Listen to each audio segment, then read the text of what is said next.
I deal with right now every single day, and this is my life, 9 to 5. My life is coming here and being a jackass. Not selling It's cocaine. pretty easy to go home and just be that guy, still, with the family. But for you, man, that had to have been, for 18 months, incredibly strange and maybe living hell. Well, it was surreal, and there was a lot of anxiety.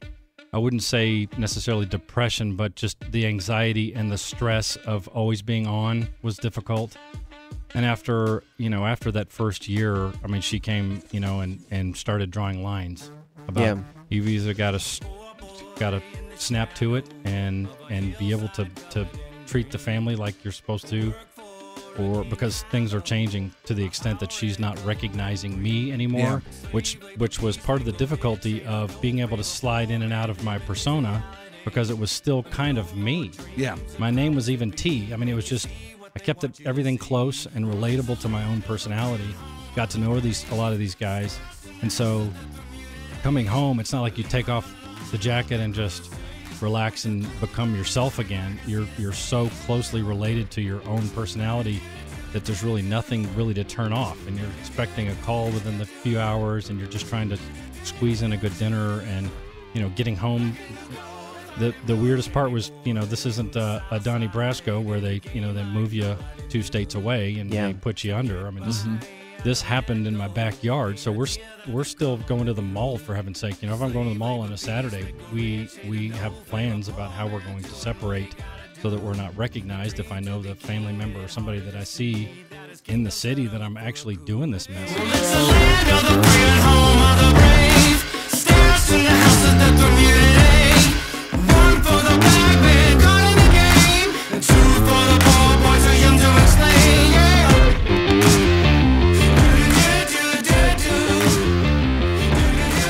So, the events of a couple Sundays ago down in Waco at Twin Peaks was a big topic on the show in the days thereafter, as I'm sure you all know, and you probably recognize that it didn't take us very long to get to a point where we were way out of our league talking about this stuff, that we just did not have that kind of life experience that would enable us to do anything other than speculate about it. Well, here with us today is a guy who can do a little bit more than that, because he has spent time on the inside, working undercover. He has a book called Life in the Fishbowl, the true story of how a white cop infiltrated and took down 41 of the nation's most notorious Crips. He is Tegan Broadwater, and he joins us now. Good afternoon. Good afternoon. Thanks for having me. And you're a listener. Indeed. I love it. P1 week 1. So Really? What were you thinking as you heard us try to make sense out of this? You must have been laughing your ass off. I think that's about standard, right? That's par for the course. You kind of roll into a molehill and speculate, and that's all right. And there's That's always what we do. and there's always somebody out there that has a hell of a lot more information than we do on whatever topic there is. But I don't think we've ever met anyone, when discussing anything like this, that has the life experience that you have. And we started talking about, working undercover. And did you watch True Detective? I didn't. I started to, but I didn't get a chance to really watch. Okay, well, there's a character on there, Matthew McConaughey's character, who was undercover for a while with some pretty nasty cats. And, got pretty deep within the organization and within Waco, and talking about that scene. And that, just like Mike was saying, led us into other topics. And we were talking about how someone could do that, first off, and how that would affect their home life, if in fact they did have a home life. And you seem to have all that. So what year did all this take place for you, where you went undercover with the Crips? 2005 is when it started. All right, now, what were you at the time? Were you a cop or? I was a cop. I was at Fort Worth PD, working the narcotics section. Okay. And then there was a problematic area in the east side of Fort Worth that was gang-ridden type of area that was seemingly impenetrable by typical police type of operations. We did jump outs and raids and traffic stops and all kinds of stuff. And at some point, it just became a wacky idea of mine to just try to blow it up from the inside out. Oh, this was your idea. Is this in Stop 6 down there? Stop 6 would be Bloods. I'm on the other side, so we're more southeast, on the 35 side, not on the 820 side. So, And what would lead you to believe that a white guy could infiltrate what is 99.99% black gang? yeah, I would assume so. Well, I went in and stood out as the way that I kind of fit in. I didn't pretend to know a lot about the gang life. I just pretended to be a big-time dealer who had my source busted and needed to try to get my game started again. So I was over there trying to procure some help. That's the reason I said I was from the west side of town near TCU, so that there wasn't any kind of an insinuation of competition. It was more like an opportunity for them, and utilize the drug trade to kind of get into and take notes about the gang life that they were exhibiting there. Because, you could spin your wheels all day trying to fight drugs, and it's a necessary thing to do. It's not like we're winning the war on drugs, but eliminating a lot of the violence and stuff that's associated with the drug trade, especially with gangs of different sorts, is more important in this particular case. So you, a white guy with reddish hair, starts showing up on the streets over there one day, saying, I'm trying to do some business over by TCU. My guy got popped. I need some help. Yeah, I mean, yeah, that more or less. That How did they not shoot you on yeah. sight? Don't you have to have an initial contact or a connection? Yeah, I mean, I'd been utilizing informants for some time, and I'd gone down there a couple of times with informants too, but it was very cautiously taken. I didn't just jump in and try to make my first buy, and then everybody just cried at my window and sold to me. So that wasn't the idea. I think the thing that worked in my favor the most was that I had planned on making it kind of a long-term deal. So it was easy for me to say no when people were trying to ask me for identification or do I want to do this deal or that deal. I made it very easy to say no. An ambitious cop would typically try to take advantage of every opportunity he could to get further through a deal, and I was quick to just say, no, if you don't want to do the deal my way, then because I'm supposed to be the experienced dealer, then I'm going to move on. There's plenty of other opportunities for me. I'm not going to sit here and take the 10 questions you have for me. So it starts in 2005. What's the timeline for the end game of all this to where you go out from undercover? It was I went in deep in 2005 and went 18 months until 2007, and that was the time. I didn't know when the end would be. I kind of had mapped out kind of a goal, with one of the kingpins as my goal, who was doing about $250,000 a week in product. Wow. And he was still the Fort Worth kingpin. He's not even the guy in Mexico. So the organization was really tight knit and really taking over that whole part of the city, really. So how long did it take, from when you go in 2005 to establish some sort of foothold and you got a little confidence thinking this is moving in the right direction? At what point did I get? Was this months? Was it weeks? Was it? Oh yeah. Like I said, it took my time. So as little bitty deals, what I did in principle was I would go to the street level guys who were the only contacts I could make initially. Yeah. And tell them I was looking for powder cocaine, and they only had crack on those streets, so they couldn't really help me. But I would hook them up with, buy $100 of their stuff, and I'll say, look, I'll do my best to move your stuff too, just as a favor. But ultimately was looking for their source who would have the powder before it was cooked down to crack. Mm-hmm. And that took, I think over the course of a couple of months, I was starting to get introduced to other bad guys by bad guys. And it wasn't necessarily going down there with an informant or whatever. It was, after a few months, they were swearing by me to other bad guys. And I was kind of making my headway at that point. And you'd be down there like every day? I was down there every day. That was part of what I did was if I wasn't doing business and I knew somebody that may not have been down there, I would go down there and ask for them just to put myself in their business and just hang out. So I go down there with just couple to show of your 40s face in the place? Yeah. You would go down there with a couple of 40s? Oh, yeah. You got to hang out. It's like a business, You got to garner the relationships. Got to So, work the room a little bit. Did you have a burner phone? You surely didn't have your own phone that you're calling your family. Phone. I have the same phone number to this day. You're kidding me. I'd rather know about it than not know about it. You know what I mean? So, to this day, I keep the same phone number. Wow. All right, now, when you're not down there, do you have to go back and talk to, your bosses on the force or the guys over you on the force Yeah. and keep them wired into all this? I did. I had one supervisor that really kind of mitigated exposing a lot of what I was doing, because I kind of shared my long-term goal with him. And since the 70s and 80s, it's not really a typical operation to go deep cover anymore. It's just too much liability involved with that kind of stuff. But he really trusted me, so he kind of stood in between me and the requirement to make reports and stuff like that. So I kept my notes and we turned in evidence, but there wasn't any trace of exactly what was going on. Mm-hmm. And at about 7 months in, I was running out of resources and money. I was going in there with giant stacks of ones with 620s on the top, because I'm working on a Fort Worth PD narcotic budget. Yeah. And kept telling these guys how big time I am, and I'm buying these, I'll buy a $400 sample from you, but that only lasts for so long before they call BS on you. Yeah.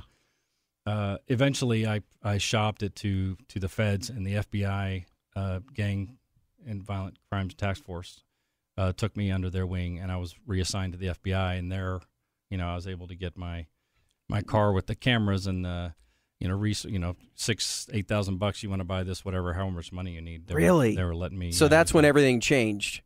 Yeah, there was definitely a corner turn. It was kind of a handshake and a slap at the same time. Once I took that gig, they assigned me to an FBI agent who was busy prosecuting another case. So she was stuck for about the first 2.5 or 3 months, giving me the resources I needed, but I was just roving alone at that point. I had no oversight or anything. My PD thought I was with the FBI, and the FBI assumed I had a PD, and I'm just trying to keep the thing going until somebody can give me some help. This is Tegan Broadwater, who went undercover with the Crips back in the mid-2000s, and by yourself, which is strange in itself. A white police officer going into Fort Worth and dealing with these dangerous cats. So what was the first time that you saw hardcore, or did you see hardcore violence, and you're sitting there as a police officer going, I can't do anything about it? Well, a few months in, there was an incident where the book actually kind of opens up, and I had brought an informant with me and a friend of the informant who was involved with Los Zetas, and he was actually legit. The Zetas? Yeah. Those badass dudes? That, yeah.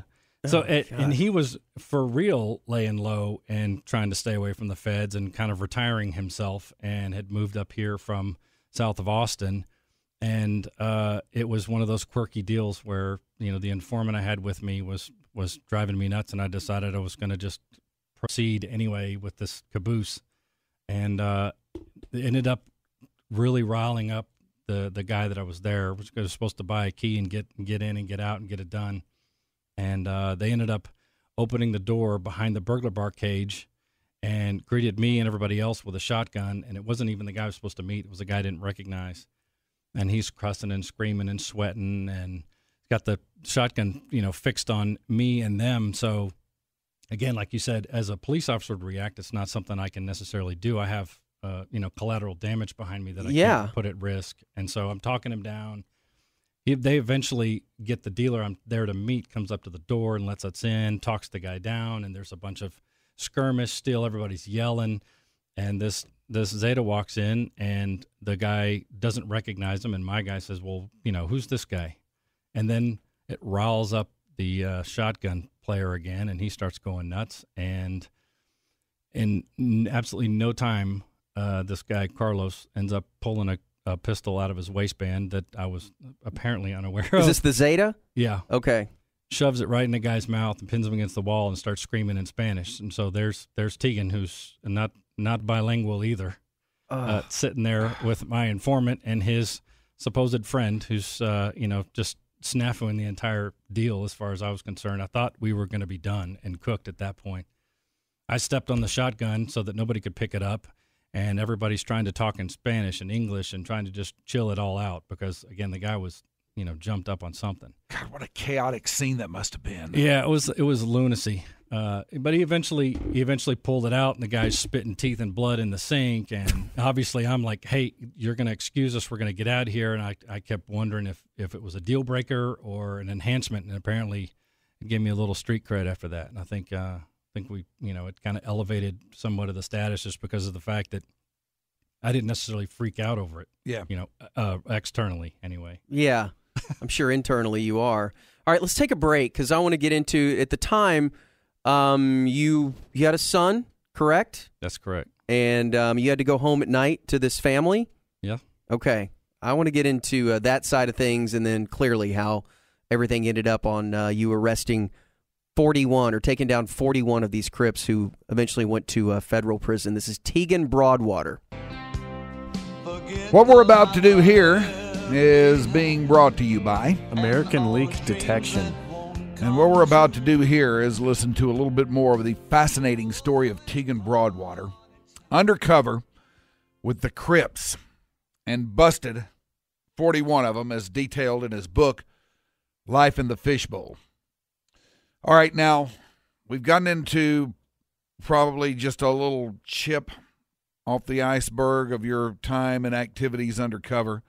Sure. Just thumbing through the book here, number one, I can't believe how well you seem to have ingratiated yourself into that scene. That couldn't have been easy to do. Well, no, I think my technique, so to speak, for actually getting in was making sure that I took a lot of my own personality with me.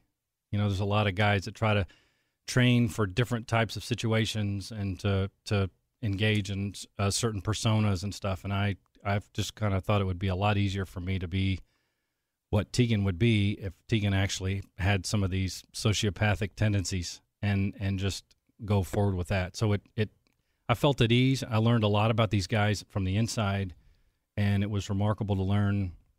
We'd sit and shoot the breeze, sharing a beer. They'd be playing Madden. They're talking about chicks. They're talking about Terrell Owens or whatever. So outside the fact that if you cross them, they're going to launch rounds into your house, and they, are selling dope for a living, they were dudes. Otherwise, Yeah, there's nothing that separates you outside of probably a lack of education and a moral compass. Right. That seems to be the smartest thing to do, is just imagine yourself as a drug dealer, because if it would seem to me that if you tried to pull off a persona or acting, you can slip in and out of that accidentally, and people that are have pretty good perception of other people could probably see that it was false. Yeah. And compromise yourself. Especially keen people in the drug trade. They're going to really know because they're already suspicious. Just me walking in the room, you're already going to have, extra eyes and ears. So, and then at night, you got to go home. You got to put all that aside and go home into a normal scene with your wife. Right. You have kids at this time? I did. I had, my son was about 11 at the time. He wasn't old enough to really know. My wife, of course, was. I would say she was my yang at that point, because, the more of this, getting up at 2 o'clock in the morning after you pick up a call in the cell and you're running out, somebody's picking up a load or whatever, or they want to hang out, or you need to do something at all hours. It really disrupts life, for sure. But my son was more unaware. She was the one that was keenly aware of. Yeah, how much detail could you disclose to her, though? I disclosed to her, and she'll even tell you, I disclosed to her and she's very curious about stuff that's going on, but I disclosed as much as was reasonable to not totally upset her. I'm sure that, you're not sharing the shotgun and the teeth story. And no. Yeah, there's no point in it because you're going home. You just said that you're living essentially a double life, and you have another personality for 9-10 hours during the day and sometimes at night. Right. But then you got to go home and take the trash out and do homework and tell your wife that she looks good. No, all this just normal stuff that I deal with right now every single day, and this is my life, 9 to 5. My life is coming here and being a jackass. Not selling It's cocaine. pretty easy to go home and just be that guy, still, with the family. But for you, man, that had to have been, for 18 months, incredibly strange and maybe living hell. Well, it was surreal, and there was a lot of anxiety. I wouldn't say necessarily depression, but just the anxiety and the stress of always being on was difficult.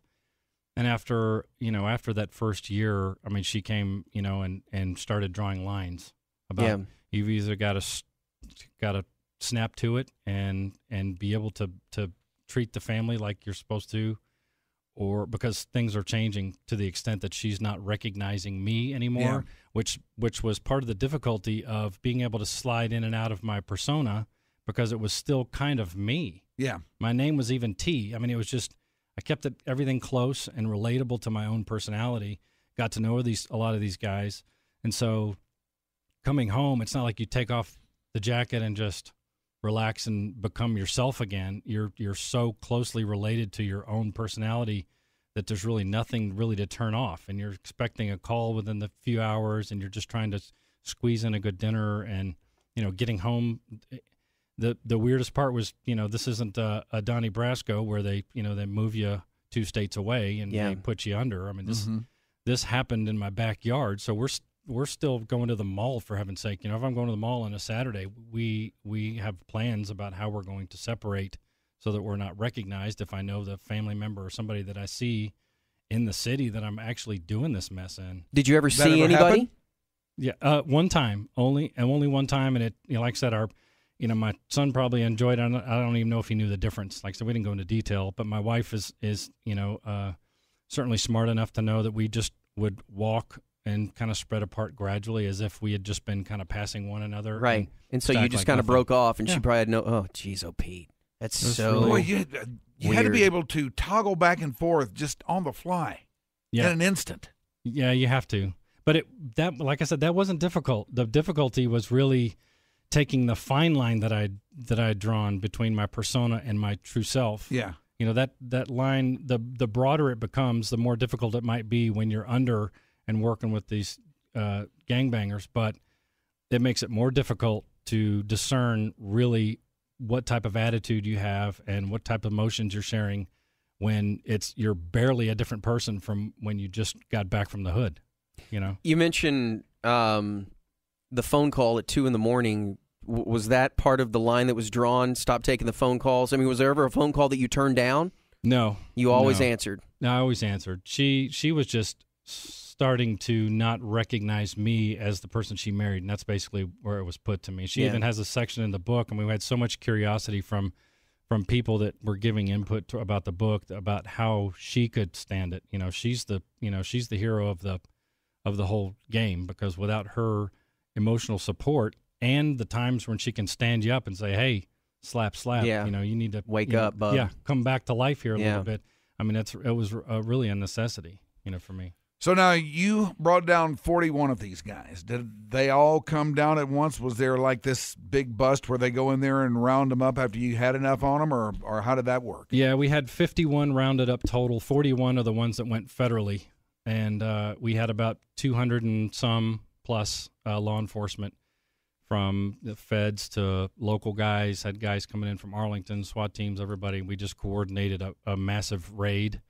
And you were on hand for this. I was on hand. It was quite exciting. Now, my experience, through law enforcement was, going through the door on these raids. So at this point, being part of the coordination team and then having all these different targets to be hit all simultaneously, and then just hoping that you're snagging these guys and finding evidence and things like that and not really having any control over the actual process of breaking down the door and grabbing them myself was a little bit stressful.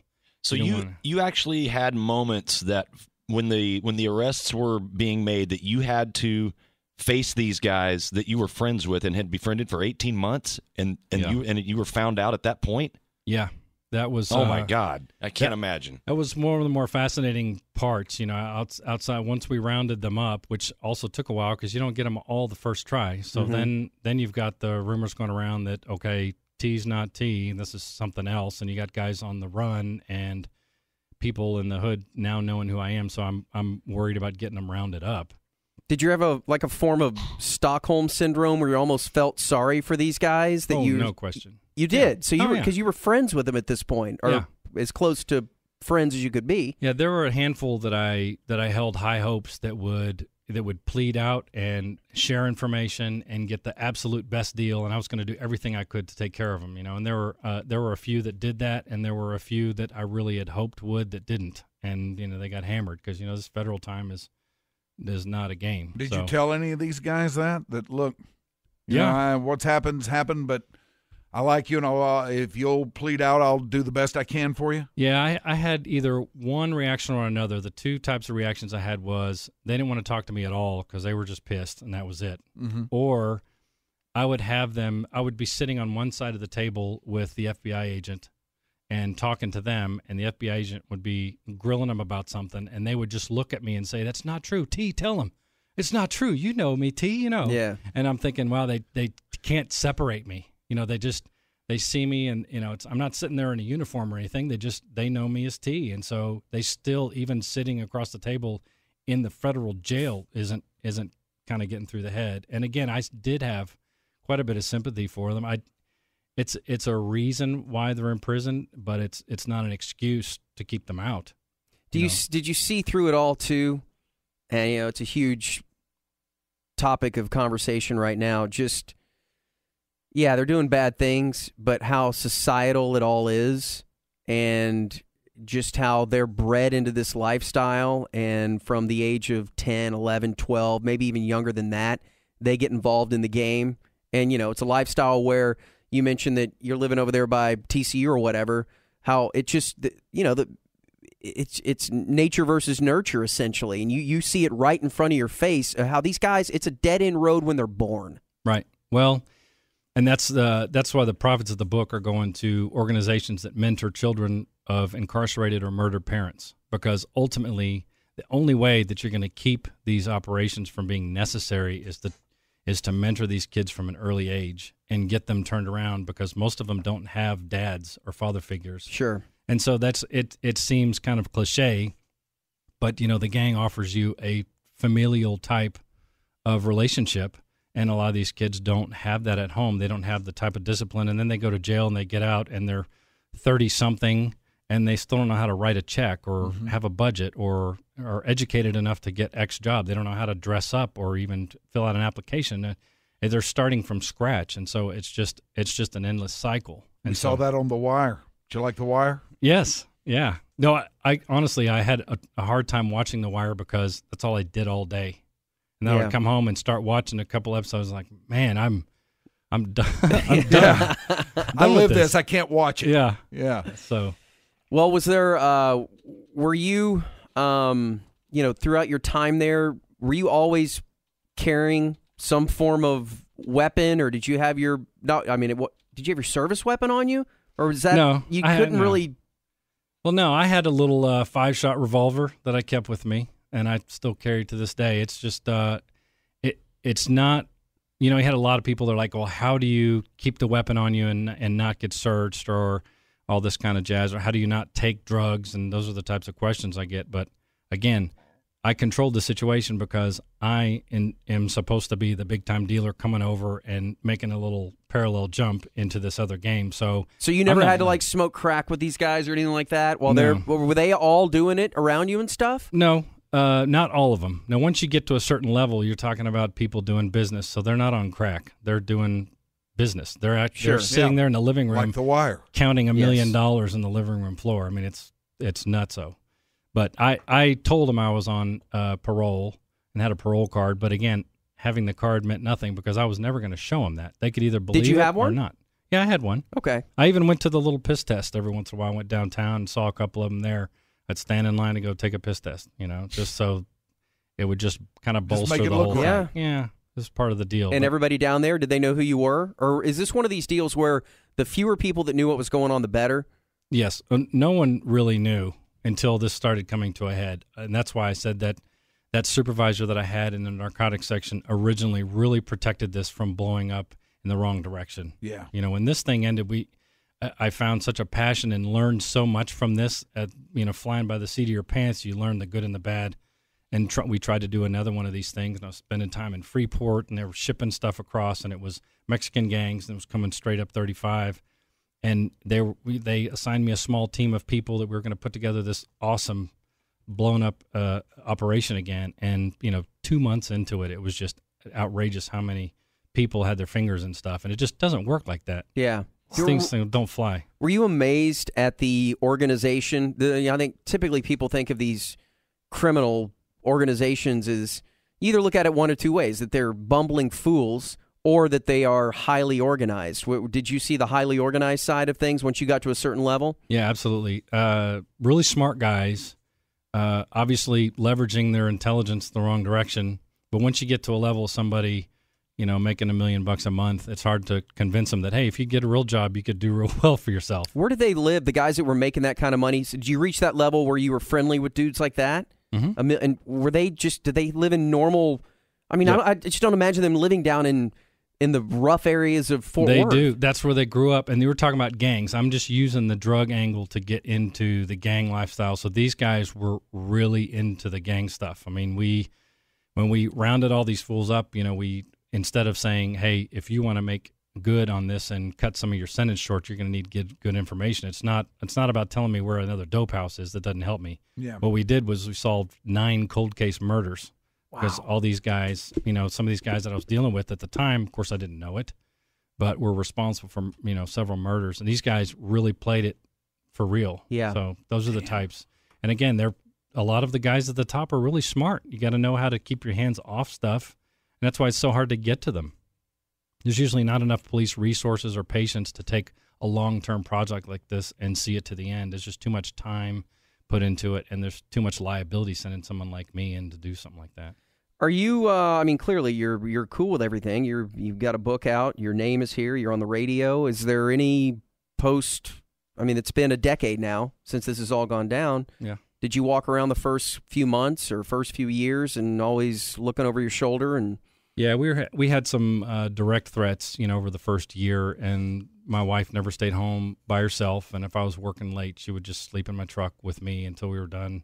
We always talk about we camped out on one of my part times with my son, and she's setting up in my truck, watching movies like a little adventure, because again, he doesn't know. yeah, But it was something at this point that now that we've turned this around, and it's not a story about Batman. I mean, I know Batman, but I don't make myself out to be some kind of hero in the book. It's real.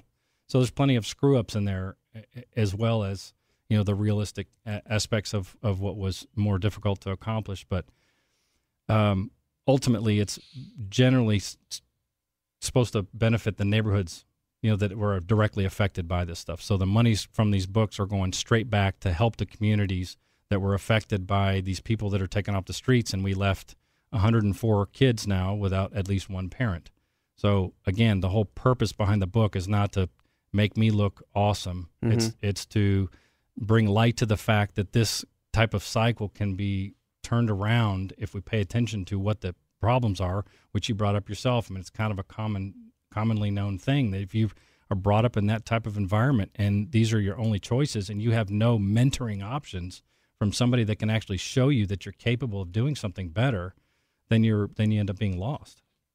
So that's the whole purpose of the book, and I can only hope that they wouldn't come kill me because it's for the good cause. Yeah. The book is Life in the Fishbowl. It's Tegan Broadwater, and this is available Barnes & Noble. It's on Amazon. I'd send a tweet out with the link to buy it online right now. Thank right, you. cool. Barnes & Noble and Amazon are the best places to get it. Yes, sir.